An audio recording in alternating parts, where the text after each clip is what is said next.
Well, it's time for another installment of Flashpoint. This week, Eric Von Aken sits down with Congressman John Mica. Good morning to you. I'm Eric Von Aken. Our guest this morning on Flashpoint is Congressman John Mica of the 7th District. Welcome, sir. Good to be back with you. Very glad to have you here this morning. A lot of committees you sit on. You were the chair of the Transportation Committee. Now it's a subcommittee. One of the things you're very proud of is Sunrail. Let's jump right in. Let's start with this. Give us an update on Sunrail. Well, Sunrail, again, folks have to understand we just have the beginning of a regional system, just a small leg. But right now, under construction and fully funded is the second phase, which would take us from Sand Lake Road down to Point Siena, so it would serve that area. The next phase will be into the Orlando International Airport, and plans for that are underway.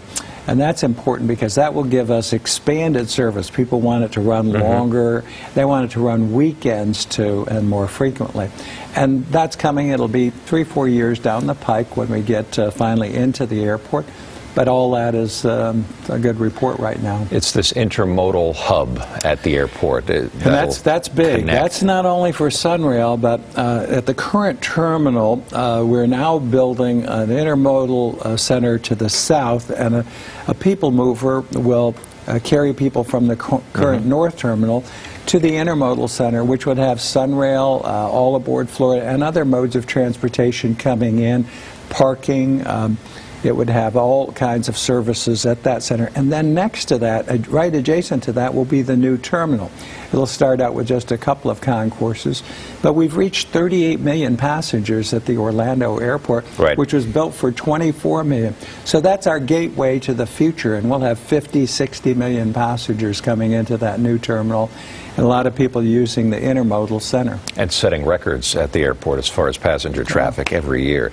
Are enough Sunrail passengers riding the trains? Well, I think actually Lynx has done a disservice. It was supposed to connect people. People won't use it unless it's convenient. Sure. And I've been very strongly in favor of better connections. We're going to have a new Lynx director, so I proposed having a private operator who I think could bring better service, better connections in. But people don't use public transportation unless it's convenient. So we've got to increase the service and make it more available, and then the connections.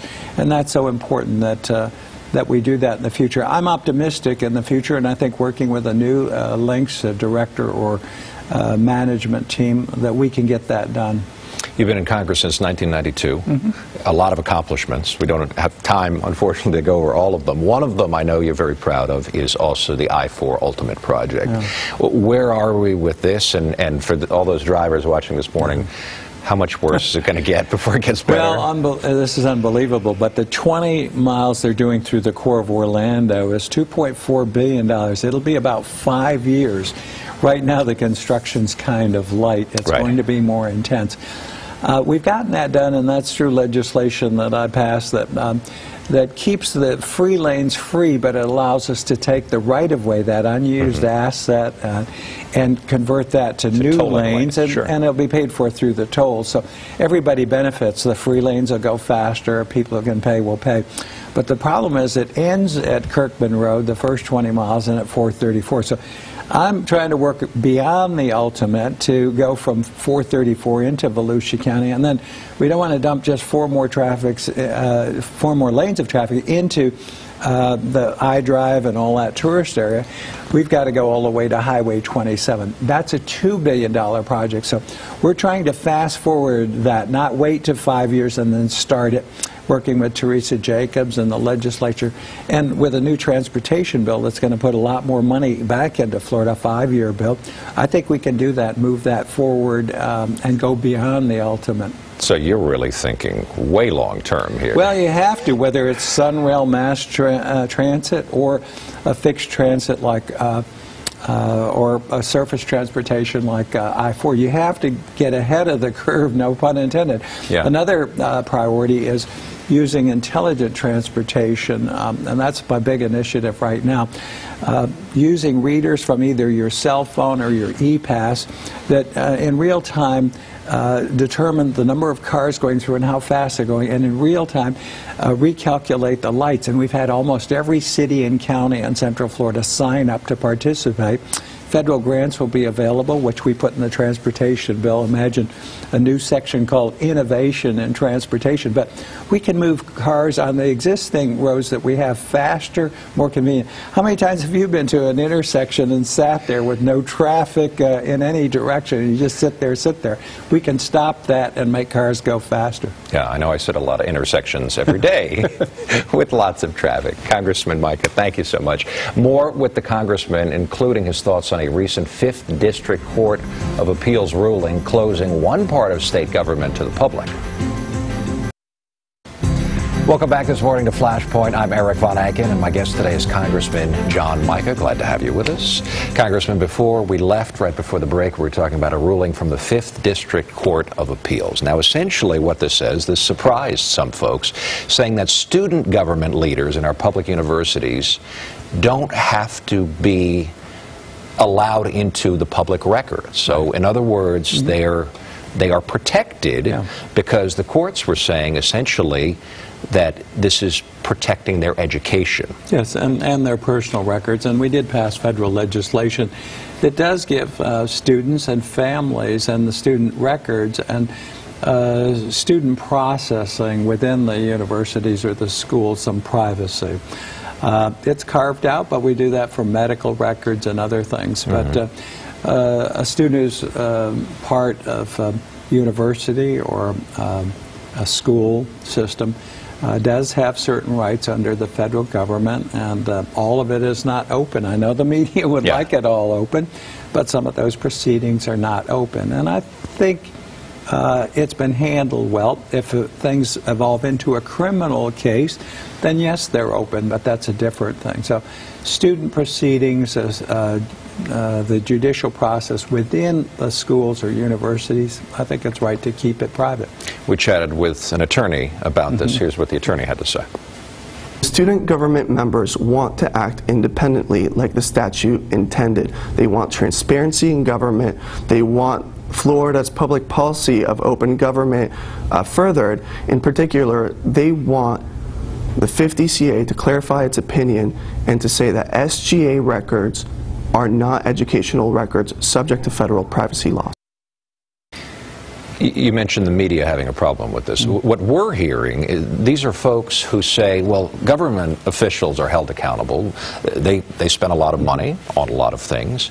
Student body officials, presidents, are required to spend $20 million at state universities, a $20 million budget on things like bus services, lobbying groups. So these groups that we're hearing from say that those people should also not be exempt from public record. Well, I'd have to respectfully disagree. It's a different situation. These are students. Some of it's a student government, SGA, I think you heard a gentleman refer to, proceeding. So they don't have to be subject to that. And we are dealing with students, and we're dealing with personal records, and students are in a little bit different category. Spending public money. Well, it's also their money, student government associations, their student fees that go into those, and they have their own processes. So, again, also it's federal money, and under the federal government there are certain protections. Some of them we do institute by law. So I would say no. I would say that I would keep the law. If there's instances where there's some other activity, again criminal, those records should be public or beyond the confines of the school or the university. Yes, I'm all for the sunshine.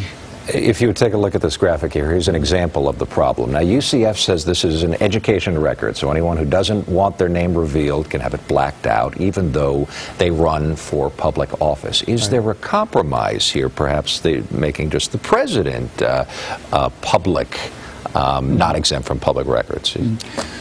Well, again, I think the intent of the law is clear. We're trying to protect students, their families, their records, and student activities, whether it's in a school or at the university setting. there are cases in which, again, if you change the action, and it is a public action in a judicial process that's a public entity and judicial process, even there we don't open records entirely in certain cases, as you know. So I think it's a good protection, and I think the courts have properly ruled on it. Sorry we disagree on this one. I'm asking questions that people are asking us. Before you go here, primaries are right around the corner. Yeah. Your thoughts on the election? Well, I think the way this is going to come down is the one with the most votes will win. That is absolutely true. That is absolutely true. How you feeling? What's your Well, take? on the Republican side, Sure. you know, I think we've got some great candidates. There's been a wide variety to choose from. The field is narrowing. We have great candidates, I think, on our side of the aisle.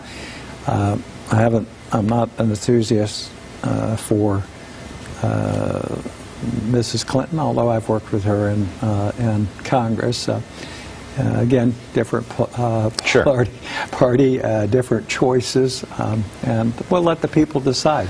Sure. I was here in Florida. I've been here 13, 14 years now. I covered the west coast of Florida and Sarasota. Then, as you know, I've been in Orlando ever since. So I have met then Governor Bush many times. I was reporting, interviewed him many times. We should mention you are running for re-election. This is an election year, of course. This is important Every to 2 you. years. Every yeah. 2 years. The Founding Fathers gave us a contract renewal every 24 months. So you're looking for the most votes as well. Whoever gets the most votes takes it. I know you're looking for that. The people sort through and make Sure. good choices. I feel very good about public decisions, and where they make a mistake, they go back and correct it. We wish you luck. Thank you. Thank Good you to for be joining with us you. this morning. Great program. Thanks for chatting with us. Thank you for staying with us this morning on Flashpoint. Again, my guest, Congressman John Mica. Have a good morning.